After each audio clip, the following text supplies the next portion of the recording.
Le 5 janvier 1895 à 9 h, le capitaine Alfred Dreyfus est dégradé, son sabre brisé, ses galons arrachés.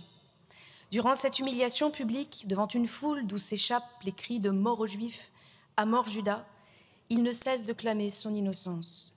Lui, le patriote, le soldat loyal, marqué par la guerre de 1870, est accusé à tort et condamné au bagne, à perpétuité et à la dégradation militaire pour intelligence avec l'ennemi. L'état-major ne dispose d'aucune preuve de sa culpabilité. Qu'à cela ne tienne, le conseil de guerre est convoqué à huis clos et un faux dossier monté de toutes pièces. Lui, le polytechnicien brillant, devient le coupable idéal, le symbole du traître, de l'ennemi de l'intérieur, selon la pensée antisémite à l'œuvre dans la société. Face à l'ampleur que prend l'affaire dans l'opinion et grâce à la mobilisation de ses soutiens, ce jugement est finalement cassé et un nouveau conseil de guerre convoqué. Condamné à nouveau, il est gracié par le président de la République. L'affaire est étouffée, mais Dreyfus, toujours coupable. Il faudra attendre 1906 pour qu'il soit réhabilité et réintégré dans l'armée, mais son avancement est retardé de 5 ans, retard de carrière qui l'empêche d'atteindre le grade de général, comme une injustice de plus. Aujourd'hui, nous nous apprêtons à parachever une réparation jusqu'ici incomplète, en élevant Alfred Dreyfus au grade de général de brigade.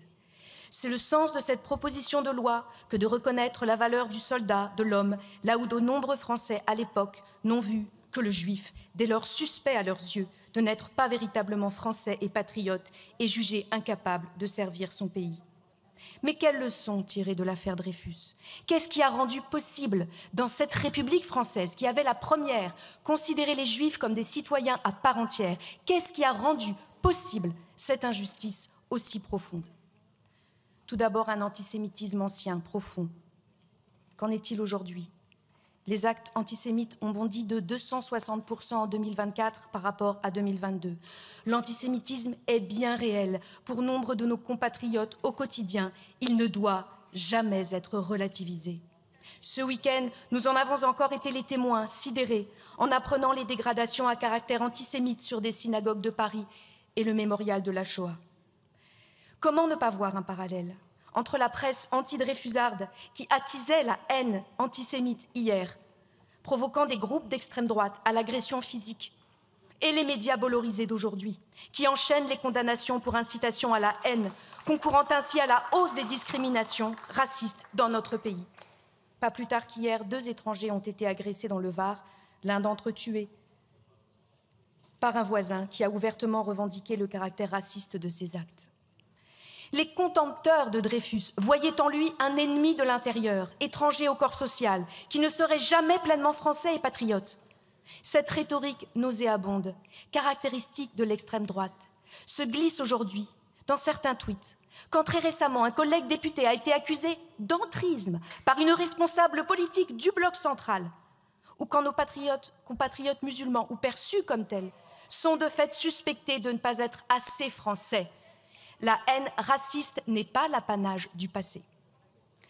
Condamné à la suite d'un simulacre de procès, Alfred Dreyfus a été victime d'une justice aux ordres, d'un système judiciaire qui n'avait pas pour objectif premier la recherche de la vérité, y compris quand la culpabilité d'Esterhazy est apparue au grand jour, mais bien la défense des intérêts de l'armée.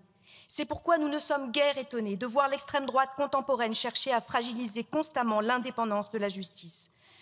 Aux États-Unis, Donald Trump mène un combat permanent contre les juges. Il n'y a pas de république, il n'y a pas de justice sans l'indépendance des juges, de la justice. Elle est un rempart qu'il faut protéger.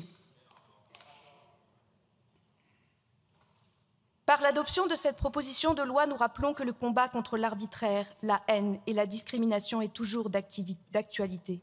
Nous inscrivons nos pas dans ceux des Dreyfusards de l'époque, militantes et militants acharnés à la recherche de la vérité pour la justice et l'égalité des individus devant la loi.